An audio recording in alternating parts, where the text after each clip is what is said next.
And hello, I am back reading the book Daring to Hope, chapter 3. Daring to Hope, you remember, is about a woman who has gone to Africa from the southern part of America, and she's gone over to Africa, and she ends up raising 13 girls and telling her story about how her life has changed and the organization she developed as a part of her life. And the book is called Daring to Hope, Finding God's Goodness in the Broken and the Beautiful by Katie Davis Majors, chapter 3. In the thicket. Early the next morning, after just a few hours rest at home, I sit in the child welfare office to fill out temporary foster papers that will allow Maria's tiny baby, Gift, to stay with us while we search out his relatives. Paperwork in hand, I go back to the hospital to collect him. Then, newborn bundled tightly to my chest, I head for home. I look at a little boy who lost his mother just as the sun crept back over the horizon. I look at my hands, which have loved many, only to watch them go.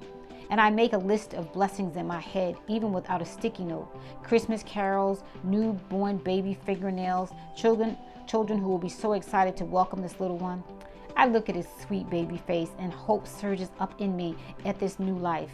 Instantly, grief shadows the hope as I wonder, where will he go? Who will he be? Will he have a family? I am happy to have a baby in our home at Christmas time, but overwhelmed with the brokenness of the world I wrestle. As we come home, the girls race to the van, anticipating the arrival of our tiny guest. They shriek and ooh and ah and clamor to be the first one to hold him. His curly black hair pokes up out of the top of his blanket as their little hands pull it back to peek at his face. We behold the face of God in the tiny face of a baby, and I know that we will love him. Christmas carols stream from the house, and my hope swells. As I look down at the baby cradled in my arms, his little finger clutched around mine, I think of Abraham of the Bible, who God instructed, "Leave your country, your people, and your father's household, and go to the land I will show you." I am not walking into a new land, but as I walk back into my house without the laughter I long for and carrying a baby who isn't mine, I feel a bit like Abraham. I wonder, what are you asking me to step into, God? And why here? And why now? And why me? Did Abraham have these questions? God sent Abraham blindly, but he sent him with a promise. I will make you a great nation, and I will bless you. I will make your name great, and you will be a blessing. As Abraham traveled, the Lord showed him new places, gave him new promises. I am your shield, God promised, and your great reward. And Abraham put his hope and trust in God. He believed him, and it was credited to him as righteousness. I hand baby Gift to my oldest, Prosy, who wants to give him a bath, and then I go find my Bible and a cup of coffee. I flip to Genesis. I am struck that it is not being the father of nations that is Abraham's reward. It is not the vast amounts of land God promises to give his offspring or the son God gives him in his old age. It is God himself, our very great reward. I walked blindly into a new season, a place that didn't line up with my plans and dreams for the coming new year, a place that I never would have chosen, never wished or asked for. But God's promise to Abraham spoke to me. God wasn't promising me ease. He wasn't promising me that things would go as planned. He wasn't promising a world without trouble, without heartbreak along the way. He was promising me himself. God with us, our very great reward. We put up the tree, and I gazed at the homemade gourd angel on top. The angel had said of Mary, "Blessed is she who has believed that the Lord will fulfill his promises to her." And this blessing isn't always what we think, the happy ending we wanted and the desires of our hearts fulfilled. Blessed is she who believes his promises. This blessing is different from blessing as the world sees it. It isn't an easy life or one of success. Blessing is that as we find ourselves in a place that God has yet to explain, may never explain, a place or a life that doesn't line up with what we had in mind, he gives us a promise like he gave to Abraham. It is the promise of Emmanuel, God with us. He will be here with us, our reward. I have walked alongside family members and friends who have wrestled too, who have been yanked down by the weight of their tears, who have sobbed. I didn't think it would end up this way. I have stood with friends who have cried out in desperation, is this always going to be how it is? And I've watched them beg the Father, how long, Lord? How long, O Lord? I stood with them, our hands held together, pleading for him to show up. Sometimes the blessing is a hard road and an uncertain calling. I think of Abraham's faithful exodus from Ur and later his long trek up Mount Moriah. And I think of Jacob. Sometimes the blessing is in the wrestling, because though we are wounded, we ache to see the face of God. Little did I know that these lessons God was teaching me in the quiet spaces of an otherwise noisy season were not just for us, not just for little baby Gift. He was preparing my heart for something that would stretch me even more than I had imagined.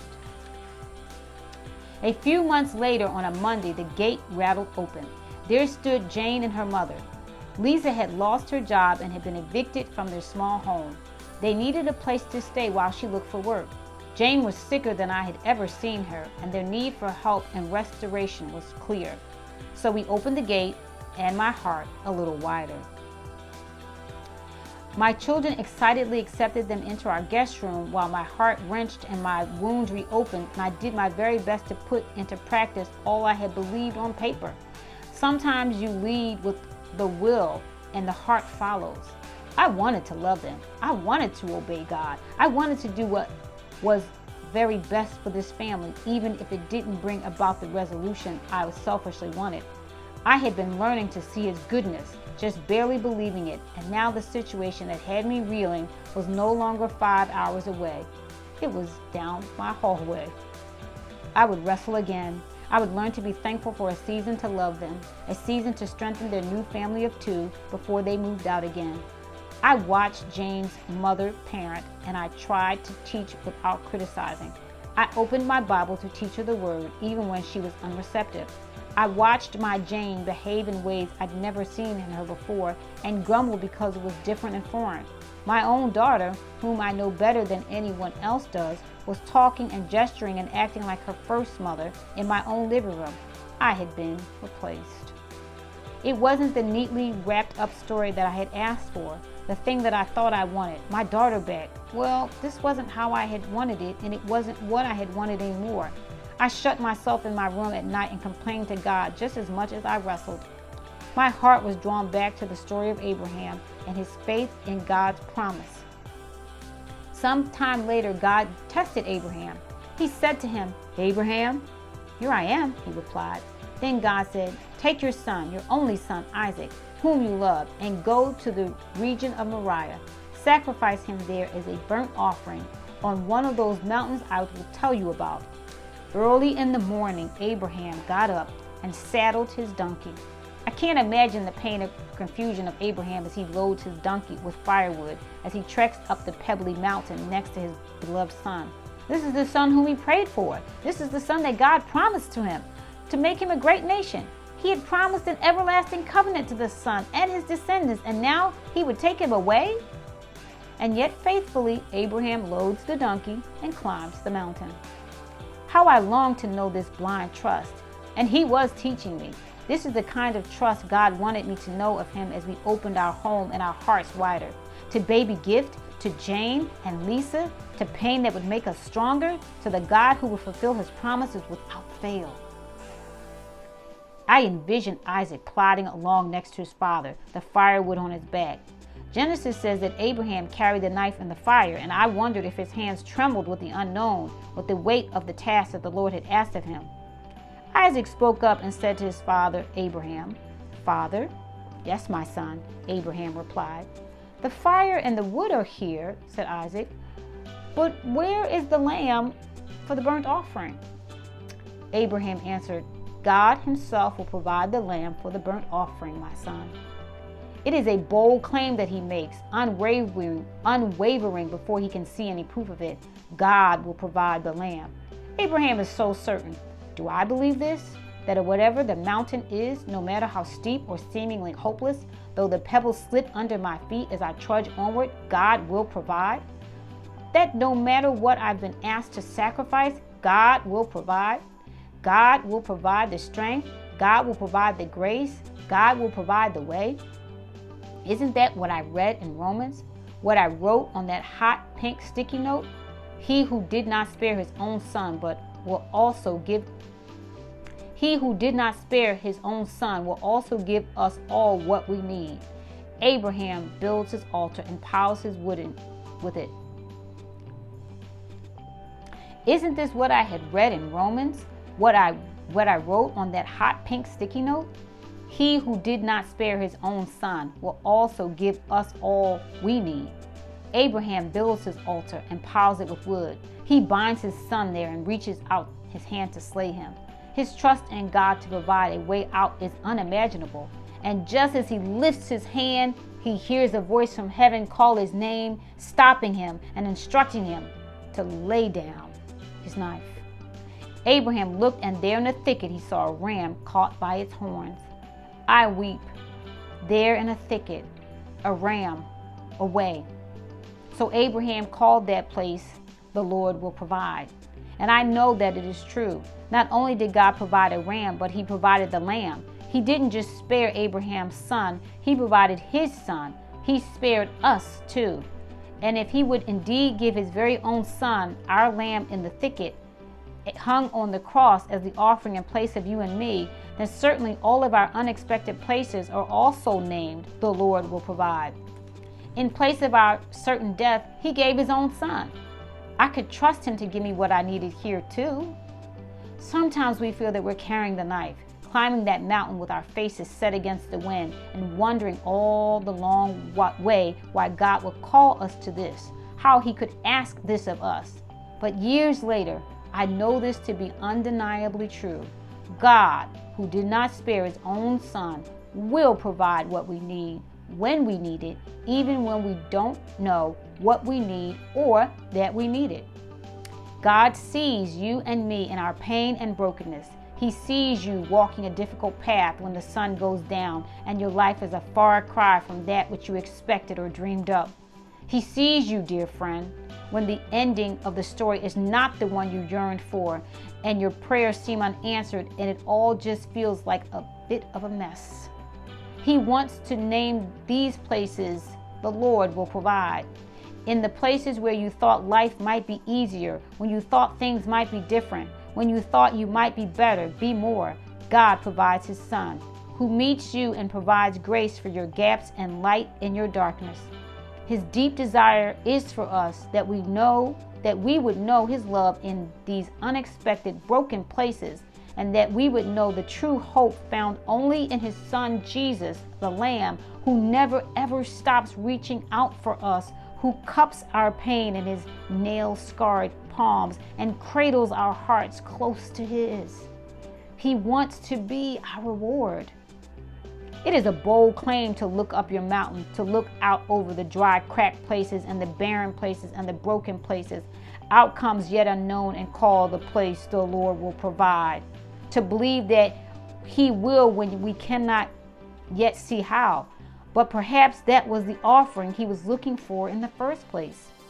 Just the believing, just the hoping, just the trusting, just that our hearts would say, would truly know that God will provide the Lamb, my son, because he did and he does. By the grace of God alone and nothing of myself, he gave me eyes to see beyond my self-pity, to see that I was not the only one hurting. What about Lisa? What did it feel like as a mother not to be able to provide for your daughter? Was it humiliating for her to show up at our gate and ask for help? Was she too wondering where God's greatness could be in all this? How could he be good to her and her daughter? Maybe we are all God wrestlers. He revealed to me that in this season, my call was compassion, a true compassion that hurt for not just my own loss, but the hurt and loss of another. My call was to trust in him, even in the midst of uncertainty. And so we walked through the season of extra pairs of sandals at the door and extra hearts to tend under our roof. I learned again to give Jesus the confusion of a temporarily undefined role in my once daughter's life. and I learned to smile in gratitude at the gift of just one more day with her in our home. I learned to look past my own pain and dive into the pain of others, believing that God had a purpose in all of it. It was not easy. It required the discipline of a one day at a time love offering back to Him. 2 steps forward, 1 step back, up the mountain, and He did not let go. Meanwhile, I keep recording on sticky notes the things God gave me. Sleepy baby snuggles, pink laundry flapping on the line, the encouragement of a friend, the provision of enough for today, flip-flops piled in the entryway, watermelon juice on eager chins, hurt that draws us closer to Him, a home where strangers become family. Soon sticky notes lined all the walls of the kitchen as I proclaimed to myself and anyone else who cared to know that God was my provider, even when my flesh seized on the concern of not having and not being enough. I looked around at the tacky-looking neon-colored pieces of paper that were taking over the walls, and I saw His provision that not only did not run out, but in itself was extravagant, abundantly more than what we needed or deserved. As I was writing these things down one day, bent over my Post-its at the counter, furiously scribbling the gifts so that I could remember, my friend Patrick knocked on the door. This man and his wife had been dear to me since the day I moved into their neighbor's house where I stayed in my very first month of living in Uganda. They taught me all the quirks of the culture, to always take my shoes off when entering a home, despite the floor being made of dirt, and to eat everything on my plate to avoid offending my host, no matter how full I felt or how much I liked the food. When I started a grease fire because I had never made popcorn in a saucepan on the stove, and when I had no idea how to debone a fresh fish to cook for dinner, and when I got lost countless times because I could not communicate to my driver through the language barrier, Patrick and Celestine came to my rescue.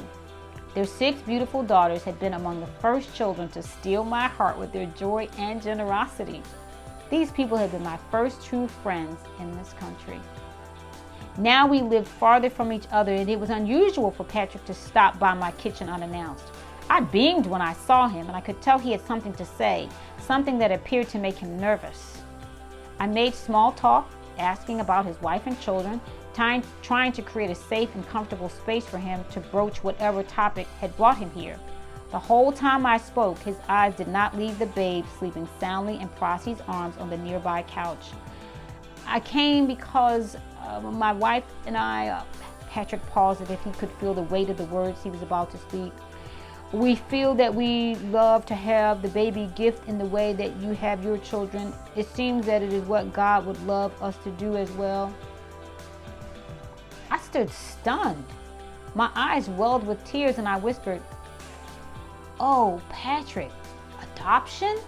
We call it adoption. And I would love baby Gift to have your family in that way." I pictured Gift's mother's face pale against the rickety moonlight hospital bed. Government officers and Amazima's social workers had reached for other family and found none. The big girls and I had stayed up night with this sweet babe and wondered what his life would be and what God's plan for him might possibly be. And now, a family, a provision, a ram in the thicket. Weeks later, after many visits to the same office I'd sat in the morning after his mother's death, Gift became an official member of Patrick and Celestine's family, their first son, a son they had longed and prayed for. 6 years have passed, and I see Gift and Patrick's family regroup. You would never know that he was adopted. In fact, sometimes I even forget. He follows his father around the farm, helping in whatever way he can, walking exactly like his dad, and I swear he has Celestine's eyes. His big sisters dote on him and carry him around and dress him in girl clothes, just for fun, and he chases dogs and chickens like any other happy little brother. Redemption is that way, isn't it? So often we don't get to see it. We hope and pray, and God says, "Trust me for the redemption that you can't see yet. Trust me to provide." And then every once in a while, we do. we get to see a big and joyous, happy ending here and now, and be reminded of the happiest of endings promised to us in eternity. We walk these roads and we wonder is God's plan, but because we walk these roads and we wonder at God's plan, but because of his promised land, one day we will find ourselves face to face with our Father, adopted as sons and daughters, a family. And that is the end of chapter 3 of Daring to Hope by Katie Davis Majors. Join me again, Deborah E. Johnson. Bye-bye.